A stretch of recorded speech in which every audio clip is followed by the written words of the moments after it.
It's time for the Brouhaha Sports Show. Brouhaha Sports with award-winning sports writer Dale McKee and co-host Marshall Wood. Talking sports with the legends of the game and famous sports personalities. Brouhaha. Now to Marshall and Dale with tonight's guest. Good evening, everyone, and welcome to the Brouhaha. Dale McKee over here with me, Marshall Wood, for another night with you guys. Good to be here, Dale. Good to see you. Good to see you, Marshall. Yeah, it's good to be able to see. Yes, we sir. take a lot of things. We take a lot of things for granted. Yes, sir. I'm fortunate on a lot of things. Yeah, yeah. And you're learning, aren't we? Learning every day, aren't we? Yeah. We are learning. I like to start off, as seems to be somewhat customary with us, with your sideline view. And I see right off the bat, the first time since 2008, the Georgia Bulldogs are ranked number 1 in the AP College preseason. As with all that's been going on with Georgia in the last 2 or 3 years, you would think they might have been number 1. Might not have been so far back, but you would have think they'd been number 1 last year, wouldn't you? Yeah, well, you would have, but they weren't, were they? No, Alabama was. Okay. Alabama, the last 2 years that Georgia won it, was ranked number 1. So, and I think I made a comment too that Alabama, the last time they were ranked this low, they're ranked 5th, and they call it low. A lot of teams would die for that. They were ranked 5th in 2009, and they ended up winning the national championship. So you can't tell about preseason rankings, A lot of stuff talking about Alabama. A lot of stuff going on over there with their quarterback situation. I mean, that's kind of been the issue. A lot of quarterback situations. Ole Miss has got one. I feel pretty sure it's going to be dark. Hey, they coming to get you, Dale? I hope not. I hope not too. I'll be lost without you. Jack Nicholson will be in there and take me to One Flew Over the Cuckoo's Nest. You don't remember that, do you? Oh, man, I've seen. Yeah, that's one of my favorite movies. Huh? That's a good one. That was a mean nurse. Man, she was mean. I've had a mean nurse, Have you? time to some of my stuff. But anyway, we digress. Big week this week. Mississippi High School Activities Association football gets kicked off this week. And it's hot. Oh my goodness! I know that. I was looking, I think Wayne County plays on Thursday night, and I've seen projected temperatures as high as 106, but they got it down to 102. Well, that was nice, that one. Now, that was nice of whoever they are, but... Oak Grove doesn't have a dome stadium. No, they need one, though. They do, don't they? The press box, people say, well, we'll be in the stands, we broadcast them, and they said, well, they got a big old press box over there. I said, yeah, but they don't have room for us. We got 5 folks that travel with us. It's hard to stick us anywhere except on top of a press box somewhere or in the stands. So that's how we set up. But lots of excitement coming in. Everybody's looking at the chance to win a state championship. It's an exciting time of year as we get started with high school football. It is. And, the private schools started last week. And, half of them won, half of them lost. Funny how that works. I mean, it's always a downer to lose that first game, Yeah. Sometime that determines the season. And, I think for a lot of high school teams this week, most of them are playing very good opponents. You try to find someone that first game that is going to expose your weaknesses. Now, you may not win it. Yeah. But at least okay, we need to work extra hard on this. We've been doing this in practice, and we didn't really realize that we're weak right here. So we need to try to see what we can do to overcompensate for that weakness there. Well, Wayne County, for example, takes off going over to Oak Grove. 5A versus 7A, big step up. So they do try to match. They say teams. Another big matchup is I think Picayune and Brandon play. That ought to be some fur flying in that one. But you get out there, and they say you play these big games up front, and they say that most improvement. I see you got some coaching experience. They say most improvement comes between game 1 and game 2. You agree with that? I do, and I think that is old standards, because that's kind of what you want, Right. That's kind of what you want. Okay. Dale, who we got for our guest tonight? Waynesboro boy. Oh, yeah. Tyler Cochran. All right. Tyler works in USM kind of fundraising, marketing, sells tickets. He's over the ticket sales and everything over there now, isn't he? Yeah. He's moved on up. This is his, I think it's his, well, he's been at Southern. He went to college there, and he was a grad. He worked over there in that administration. Then he worked on his master's over there, and so he worked again in that department. And so then they hired him when he got out, and he's ready to go, and he's got great aspirations for the future. He's an impressive young man. I'm very proud of him. I believe in him. With that being said, let's take a break to hear from our sponsors, and then we'll be back with tonight's guest, Tyler Cochran, right after the break. Phillips Building Supply in Laurel, your hometown building supply store since 1954. We are locally owned and pride ourselves on helping our customers find exactly what they need. From foundations to roofs to doors and windows, Phillips has it. For tools, hardware, lumber, and plywood, visit Phillips Building Supply. Welcome to the show, Tyler Cochran. How are you doing today, Tyler? Is it hot in Hattiesburg? That's what I need to know. Yeah, I think the temperature is officially over 100. I think I'm looking at the forecast, it's going to be over the 100 as far as the high goes up the next week. So don't get me wrong, it's warm, but I feel like the beginning of this week was a little bit hotter. As long as by the time September 2nd rolls around, hopefully we're trickle back down a little bit. Okay. Well, listen, we've already done the introduction and everything and introduced you. Tell us about, you're a Wayne County guy, and, you grew up, I know you grew up a New Orleans Saints fan, and now you're you're 120% Southern Miss, but tell us what your day-to-day job is at Southern Miss, helping the athletics at Southern Miss. Yeah, no doubt. So growing up, I always loved the Golden Eagles. Didn't really know what I was wanting to go into career-wise. Knew I always loved sports, like you said. Grew up a diehard Saints fan, still am. And then kind of when I got over here, said, you know what, let me just try and kind of ease into the sports world and see if I can make a living out of this. And it's been fun. No doubt about it. The good Lord has definitely blessed me with a job that I love to wake up every day and go do. Every day is a little bit different. And in my kind of normal day-to-day, just to kind of simplify it, I kind of help out in bringing in just revenue for our athletic department and kind of like the programs and sports within our department. I would say I probably work, 70% more toward the ticket sales side of things, and then probably about 30% toward our booster clubs, Eagle clubs, kind of our overall fundraising aspect efforts. And yeah, look, every day is a good day to be a Golden Eagle, and this past year has been kind of even better. It's a really good time. It's been a really cool year for us. So. Well, listen, I know that Southern Miss is a little bit at a disadvantage over some of their opponents they play, say a Florida State, say Mississippi State, Miami last year, as far as the economic end of it.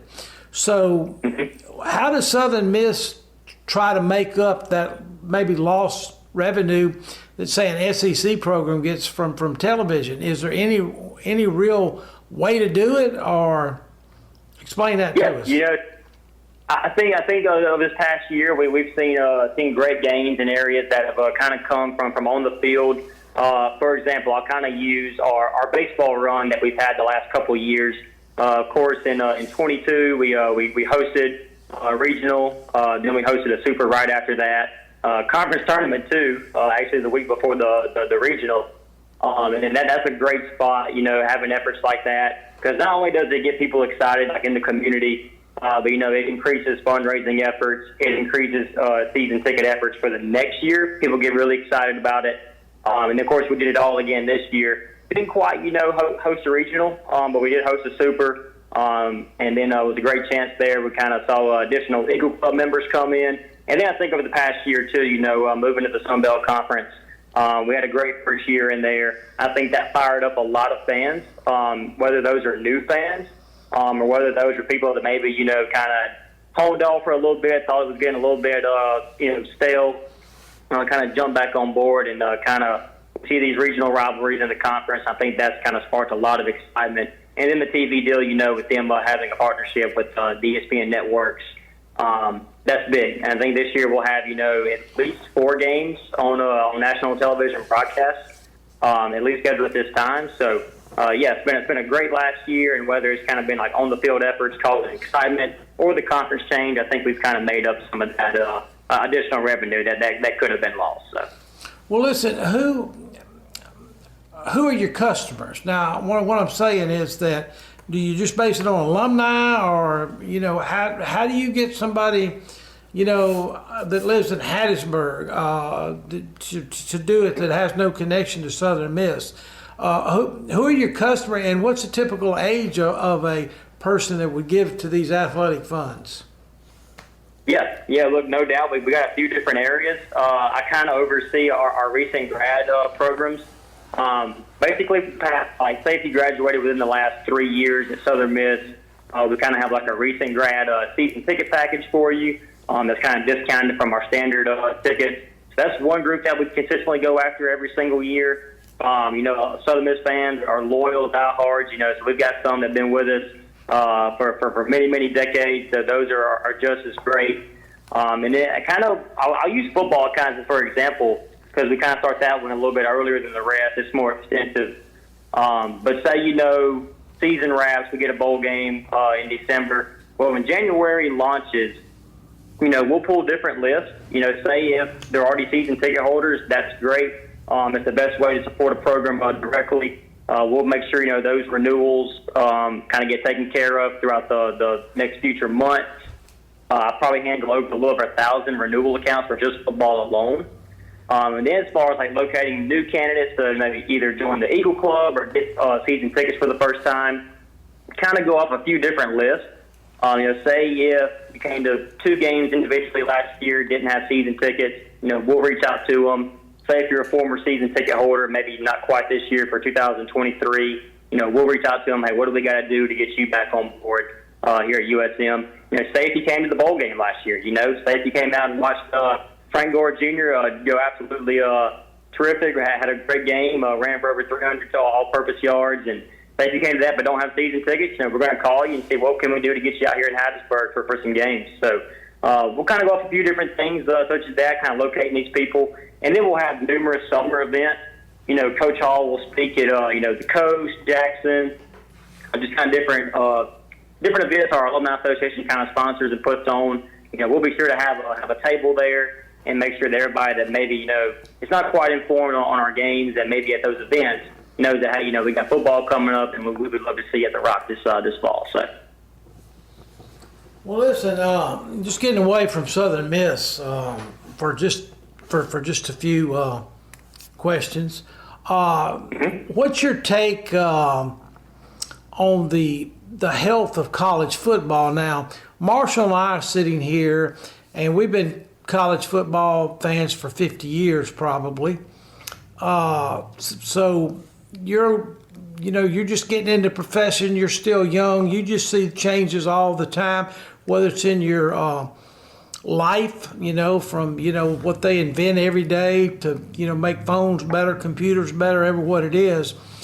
Are you, do you adapt a little bit better, say, than someone older than you in that department? But I guess going back to the original question, is that, are you young guys that are getting into profession now like you are you guys knowing that it's going to be constant change where us old timers don't like a lot of change? Now, what we mean by a lot of change is like the NIL, the transfer portal, the moving of the conferences, not necessarily Southern Miss. We think that was a great fit. But, say a USC and a UCLA going to the Big Ten. How does your age group feel about that? Yeah. Look, like you said, it's definitely changing every single day. I think it's changed even quicker than maybe some of us expected. Conference realignment is kind of in a full-blown swing right now. But look, there's a lot of people, that Power 5, that's what they like to watch, and that's fine. Don't get me wrong. But I think there's a lot of fans out there, that just enjoy, maybe a little bit that classic feel of college football. And I think the Sun Belt has absolutely hit that. Having a rivalry with South Alabama right down the road, Lafayette over there, and ULM. I think we're doing a really good job. That for those fans that want that kind of classic feel of college football, hey, we still provide that. And like you said, like on the transfer portal, I think we've absolutely hit it out of the park across all sports, but primarily football. Say if a kid, isn't quite getting the playing time that he wants to get, at an Ole Miss, at a Mississippi State, another SEC school, just Power 5 program. A lot of these kids that Coach Hall goes after, they have roots around here. Obviously, Armandus Bivens from Wayne County pulled them here last year for football. They've done a great job. So I think we're adapting really well to it. And then, obviously, with the 12-team playoff coming into effect next year, we'll know that at least, one group of 5 schools going to get that playoff bid, and why not Southern Miss? So I think it's adapting very, very quickly, but I think we're doing all that we can here to make sure that we keep up on the field and off the field. So. I feel better about things listening to his view, Dale. Yeah, we, but it is a fast moving sport.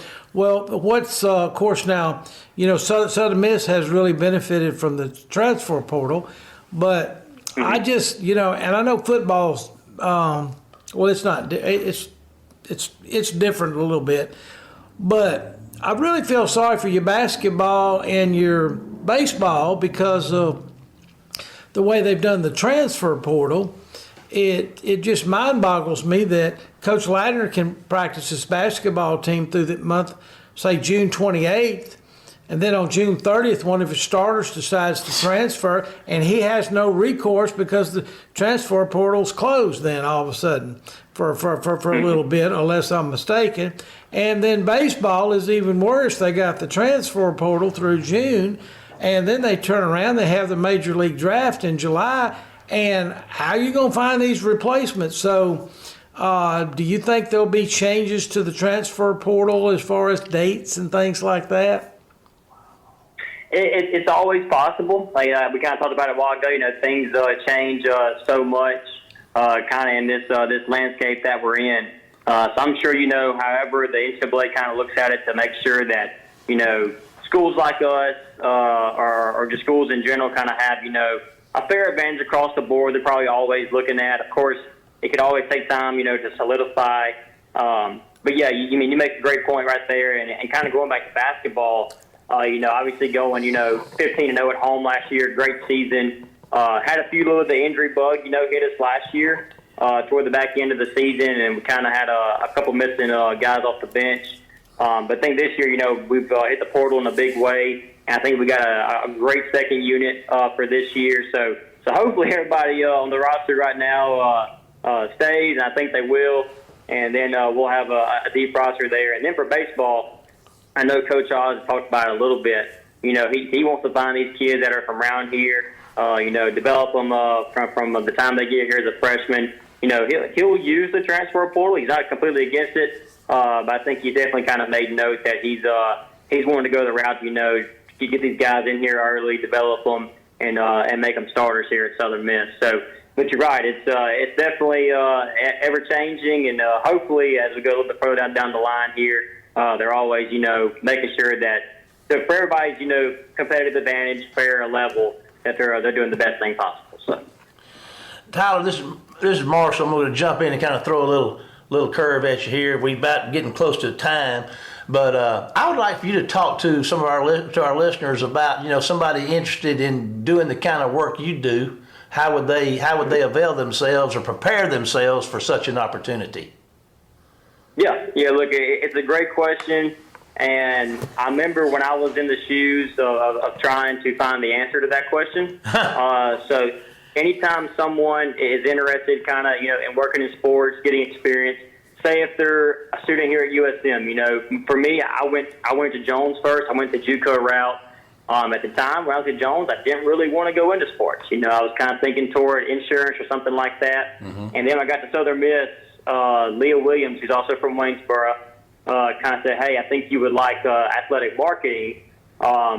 Take a stab at it." And I was so it was September 2017. Kentucky came here for football on the first weekend, so I kind of got thrown to the fire. And I kind of fell in love with it from the jump.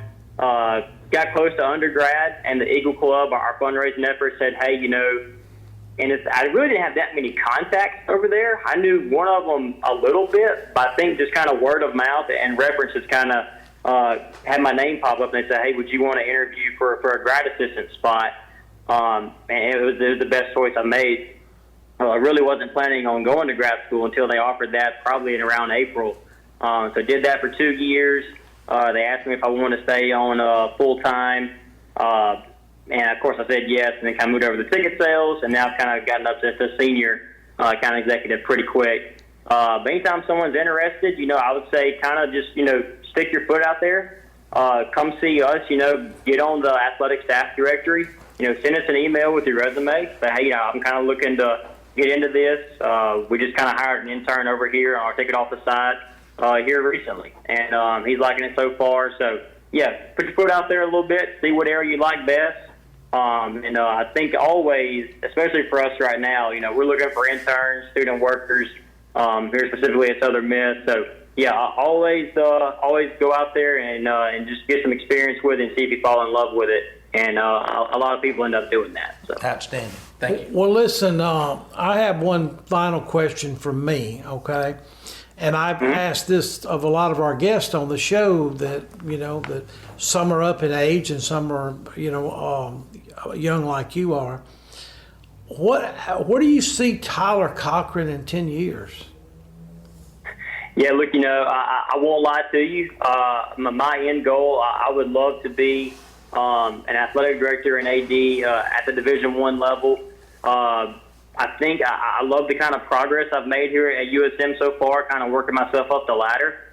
The most recent promotion came back in January. Kind of just want to keep busting my tail and kind of moving up here. But the end goal is definitely to be an AD. If I can just keep working myself here, of course, the dream spot is to do it at Southern Miss. So we'll see kind of how that goes. But if I can just keep working my way up here and kind of going from one level to the next title-wise, that's the most ideal route. Well, Tyler, we appreciate that. We're excited for you and about you, and we wish you the best, and thank you for taking time to be with us. And we're going to follow you all the way up the ladder, brothers. You just don't lose our number. Just hang tight. Hey, yeah. Look, I'm always willing to hop on and kind of talk about it. I want to give a quick shout out to our ticket office staff and our Eagle Club staff right now. We're kind of going through some transitions, and we've all kind of had to step up to the plate here this last month or so. Lucas, Kendall, Chris, Luke, Lee, Brian, they've all done a great job here for us here recently. So I want to give a quick shout out to them. And then to y'all, too. Look, y'all have done a lot for the Wayne County School District. The programs and the way y'all cover all that is first class itself. So I can't thank y'all enough for what y'all do as well. So we appreciate you on all of those kind of words. Listen, hang on with us for just a minute, and we'll come back. But we're going to take a break right now, and then Dale and I will be back after this commercial with tonight's final segment. We'll see you after the break. Phillips Building Supply in Laurel, your hometown building supply store since 1954. We are locally owned and pride ourselves on helping our customers find exactly what they need. From foundations to roofs to doors and windows, Phillips has it. For tools, hardware, lumber, and plywood, visit Phillips Building Supply. Welcome back, everybody. Enjoyed our visit with Tyler. He's got it going on. And He does. Yeah, we're excited about his future. You got to be a salesman, Yeah. You got to be a salesman in that job. I'm not a real good salesman. Don't sell yourself short there. But he, Neither am I. but he's a good one, He's a good one. College football season's coming up. Let's look at a couple of things. The AP poll, we just look at like the top 10 here. AP came out with their top 10, and you mentioned this, Georgia, number one, first time since win 2008. Michigan coming there. The people got putting a lot of stock in Harbaugh's crew up there this year, expecting great things. Got Ohio State there at third, and poor old Alabama down there in fourth place. Lord, they're stroking out. What are those fans doing? You think they sick? Oh man. I don't know. They'll be ready for us all over with if they can find them a quarterback. Bama for LSU coming in. Southern Cal. with the returning Heisman Trophy winner coming in at 6. Penn State, James Franklin's crew catching some love up there. Yes. I don't see it.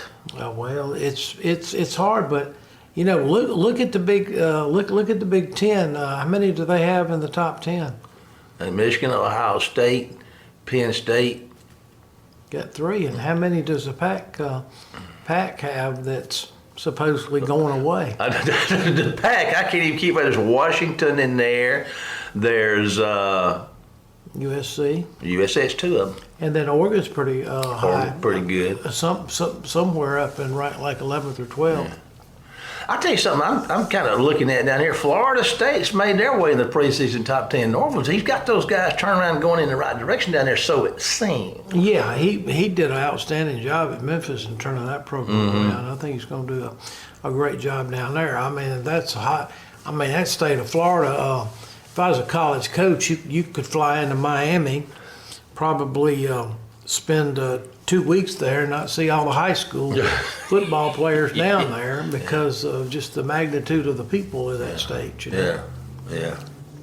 Coming in behind Florida State, Clemson, and then rounding out that preseason top 10, Washington. Any changes you would make to that, Dale?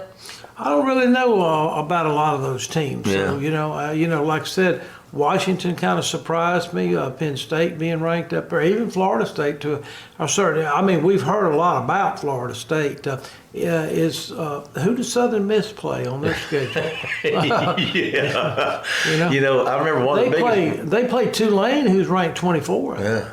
So they're getting in the mix. Yeah, Florida State, and they're going to play a really good Mississippi State team. People underrate the Bulldogs. Yeah. I mean, they've got a proven quarterback coming back.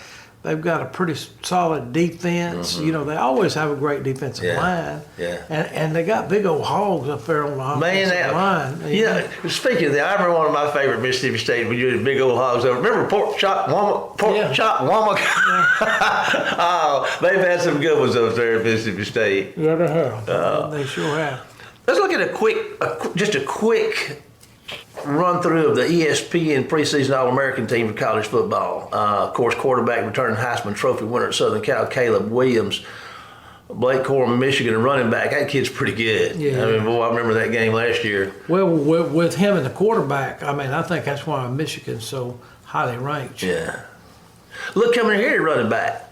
Quinshawn Judkins, Ole Miss. When's the last time Ole Miss had a preseason All-American? Maybe Deuce, maybe Deuce. I'm not sure how high ranked Deuce was. It's been a minute. Yeah, it sure has. Judkins getting a lot of love, and rightfully so. I mean, he did really good last year. Yeah, they're talking about him for the Heisman this year. Yeah, offensive linebacker. That's as long as you got the USC quarterback and you got, I'm surprised Will Rogers doesn't get any love for the Heisman. Me too. I mean, really, honestly. Yeah. No, I don't say he's the greatest quarterback I've ever seen, but I mean, stat-wise, if you just looked at the stats, stats don't mean everything.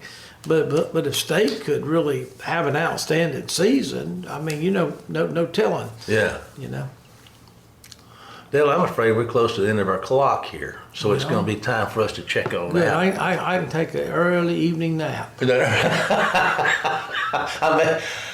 I'm not even going, okay. Early evening nap, that'd be good. I may do that myself. But we do want to let you know that you can follow us during the week on our Facebook page at the Brouhaha, and we do have all of our shows cataloged on our YouTube channel, and you guessed it, the Facebook. We appreciate y'all listening and joining us, and all of our guests that help us do what we do here. We're thankful for it. But now it's come to the time of the evening where, as sad as it is, we have to say goodbye, Dale. Goodbye, Dale. And we'll see you next week for more of the Brouhaha. Get us out of here, Jamie.